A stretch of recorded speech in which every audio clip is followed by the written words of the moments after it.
हरियाणा के सरकारी नौकरियों में इकोनॉमिक वीकर सेक्शन और सोशियो इकोनॉमिक वीकर सेक्शन इनके अभ्यर्थियों को 5 एक्स्ट्रा नंबर दिए जाने का मामला सुप्रीम कोर्ट में आया और सुप्रीम कोर्ट ने आज सुनवाई करते हुए यह कह दिया कि हाई कोर्ट इस मामले में जो भी दिशा निर्देश दे रहा है उसी को ही सरकार फॉलो करे।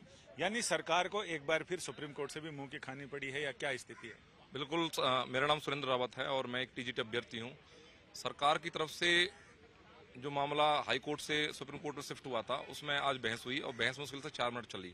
उसमें माननीय हमारे जो एचएससी चेयरमैन हैं हिम्मत सिंह वो भी आए थे, उनकी पूरी टीम आई थी और जो सोशो इकोनॉमिक के जो आपके वकील थे सार्थक गुप्ता जी वो भी आए हुए थे।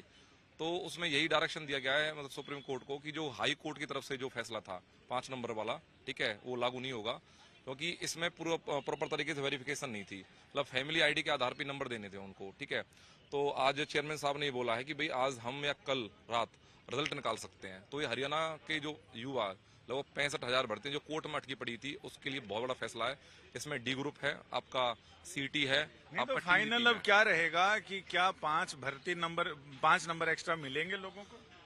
नहीं, उसने हाई कोर्ट ने तो उसे रोक दिया था। सुप्रीम कोर्ट ने बोला है कि आप हाई कोर्ट में जा सकते हो, एक रिव्यू करवा सकते हो वहां पे। अच्छा। तो बट जब सरकार हाई कोर्ट से सुप्रीम कोर्ट आई, सुप्रीम कोर्ट से फिर हाई कोर्ट में जाएगी तो सरकार नहीं चाहती कि इस चीज में और लंबा चला जाए। तो सरकार अब रिजल्ट के लिए पूरा गंभीर है। ये है सर, इस चीज में जैसे लगभग राहुल है सर मेरा नाम और मैं ग्रुप सी भर्ती से हूँ। ये लगभग सर हमारी लगभग 1.5 साल केस चला है और हाई कोर्ट में लगभग 1.5 साल के बाद हमने जीत हासिल की है। इसमें क्या करने लग रही थी सरकार, जैसे 5 नंबर देने लग रही थी गरीबों को, लेकिन वो इनकम का क्राइटेरिया था कि 1,80,000 जिसकी एनुअली इनकम 1,80,000 से नीचे होगी उसको ये 5 नंबर मिलेंगे। लेकिन सरकार वेरिफिकेशन नहीं करती थी। बहुत सारे ऐसे कैंडिडेट थे जो कि बहुत ज्यादा वेल्थी थे और काफी अमीर थे, वो इन 5 नंबरों को लेने लग रहे थे। इस वजह से इसमें हमने पहले तो ये केस किया था कि ये 5 नंबर वेरीफाई होने चाहिए, लेकिन सरकार ने वो वेरीफाई कभी किए नहीं, हम केस जीतने के बाद भी। लेकिन फिर हमने चैलेंज कर दिया कि ये 5 नंबर खत्म होने चाहिए।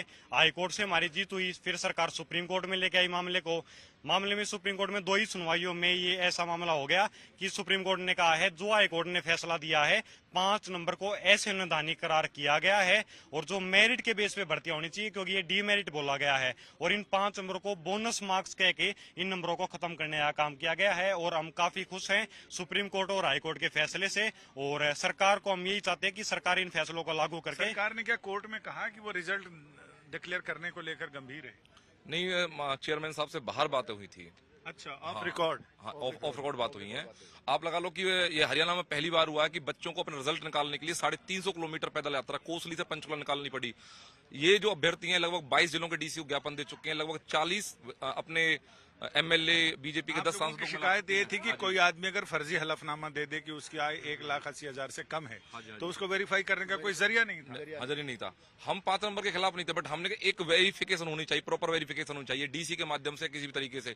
बट सरकार उसमें मतलब जो भी उसका सरकार का रवैया था हम उस पर नहीं कहना चाहते, बट दोनों जगह सरकार को डायरेक्शन दिए सुप्रीम कोर्ट के द्वारा। ये है, यानी इनका मानना है कि अंत भला तो सब भला। इतने वर्षों से, इतने महीनों से इन लोगों ने इतनी मेहनत की, अब सब्र का फल मीठा। कैमरामैन अभिषेक सिंह के साथ संजय शर्मा, दिल्ली।